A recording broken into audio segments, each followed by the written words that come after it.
তুরস্কের ভাগ্য কি বদলে যেতে চলেছে? দেশটির দক্ষিণ পূর্বাঞ্চলের মাটির নিচে কি সত্যিই লুকিয়ে আছে প্রায় $550 বিলিয়ন তেল? দিয়ারবাকির বেসিনে পাওয়া নতুন তথ্য এখন তুরস্কের জ্বালানি ভবিষ্যৎ নিয়ে তৈরি করেছে বড় আলোচনা। প্রাথমিক মূল্যায়নে বলা হচ্ছে এই অঞ্চলে থাকতে পারে প্রায় 6.1 বিলিয়ন ব্যারেল শেল অয়েল। হ্যাঁ, 6.1 বিলিয়ন ব্যারেল। প্রতি ব্যারেলের দাম আনুমানিক $90 ধরলে এই তেলের তাত্ত্বিক বাজার মূল্য দাঁড়ায় প্রায় $549 বিলিয়ন, অর্থাৎ প্রায় $550 বিলিয়ন। কিন্তু প্রশ্ন হলো, এই বিপুল তেল কি সত্যি উত্তোলন করা সম্ভব? মার্কিন তেল কোম্পানি কন্টিনেন্টাল রিসোর্সেস এবং তুরস্কের সংশ্লিষ্ট কর্তৃপক্ষের প্রাথমিক মূল্যায়নেই সামনে আসে এই বিশাল সম্ভাবনার কথা। তুরস্কের জ্বালানি মন্ত্রী জানিয়েছেন, দেশটি বছরে প্রায় 365 মিলিয়ন ব্যারেল অপরিশোধিত তেল আমদানি করে। সে হিসাবে দিয়ারবাকিরের সম্ভাব্য 6.1 বিলিয়ন ব্যারেল তেল তুরস্কের জন্য কতটা বড় খবর তা সহজেই বোঝা যায়। আর এখানেই শুরু হচ্ছে আসল হিসাব। 2025 সালে তুরস্ক জানিয়েছিল দিয়ারবাকির বেসিনে 3 বছরের মধ্যে 24টি কূপ খননের পরিকল্পনা রয়েছে। এই কূপগুলোই বলে দেবে মাটির নিচে থাকা তেলের কতটা বাস্তবে উত্তোলনযোগ্য। কারণ 6.1 বিলিয়ন ব্যারেল এখনও নিশ্চিত বাণিজ্যিক মজুত নয়। এটি সম্ভাব্য সম্পদের একটি প্রাথমিক হিসাব। তবুও তুরস্কের জন্য এর গুরুত্ব বিশাল, কারণ দেশটি তার জ্বালানি চাহিদার বড় অংশই আমদানির মাধ্যমে পূরণ করে।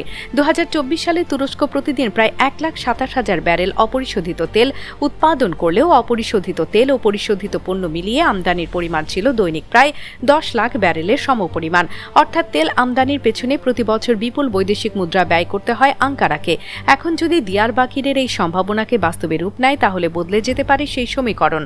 কমতে পারে আমদানি নির্ভরতা, সাশ্রয় হতে পারে বিপুল বৈদেশিক মুদ্রা, শক্তিশালী হতে পারে তুরস্কের জ্বালানি নিরাপত্তা, আর একই সঙ্গে দেশীয় তেল শিল্পে তৈরি হতে পারে নতুন বিনিয়োগ ও কর্মসংস্থানের সুযোগ। সবচেয়ে আলোচিত প্রশ্ন, এখান থেকে প্রতিদিন কত তেল পাওয়া যেতে পারে? 2026 সালের জুলাইয়ে ট্রান্স আটলান্টিক পেট্রোলিয়ামের প্রধান নির্বাহী ম্যালন মিচেল তৃতীয় জানান, দীর্ঘমেয়াদে দিয়ারবাকির বেসিন থেকে প্রতিদিন সর্বোচ্চ 2.5 লাখ ব্যারেল তেল উৎপাদনের সম্ভাবনা রয়েছে। তুরস্কে বর্তমানে প্রতিদিন প্রায় 10 লাখ ব্যারেল তেল ব্যবহৃত হয়। অর্থাৎ সেই পূর্বাভাস সত্যি হলে শুধু দিয়ারবাকিরেই দেশের মোট চাহিদার প্রায় 1/4 পূরণ করতে পারে। এটি তুরস্কের জ্বালানি খাতে বড় ধরনের পরিবর্তন এনে দিতে পারে। তবে এখানে রয়েছে বড় সতর্কতা। 2.5 লাখ ব্যারেল এখনও বাস্তব উৎপাদনের সংখ্যা নয়, এটি ভবিষ্যৎ উৎপাদন ক্ষমতার একটি সম্ভাব্য হিসাব।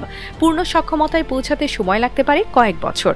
তাই $550 বিলিয়ন অঙ্ক শুনেই এটিকে নিশ্চিত সম্পদ ধরে নেওয়ার সুযোগ নেই।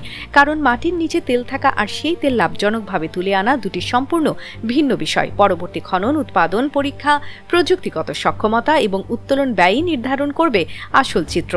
তবু একটি বিষয় পরিষ্কার, দিয়ারবাকির এখন তুরস্কের জ্বালানি কৌশলের অন্যতম গুরুত্বপূর্ণ নাম হয়ে উঠেছে। যদি অনুসন্ধানের ফল প্রত্যাশা অনুযায়ী আসে, তাহলে এই অঞ্চল ভবিষ্যতে তুরস্কের অন্যতম বড় তেল উৎপাদন কেন্দ্রে পরিণত হতে পারে। আর তখন সত্যিই বদলে যেতে পারে দেশটির আমদানি নির্ভর জ্বালানি অর্থনীতির হিসাব। প্রশ্ন এখন একটাই, দিয়ারবাকিরের মাটির নিচে থাকা এই বিপুল সম্ভাবনা কি সত্যিই তুরস্কের জন্য খুলে দেবে শত শত বিলিয়ন ডলারের নতুন দুয়ার? উত্তর মিলবে পরবর্তী খনন ও উৎপাদন পরীক্ষায়। আন্তর্জাতিক ডেস্ক, বাংলা ভিউজ।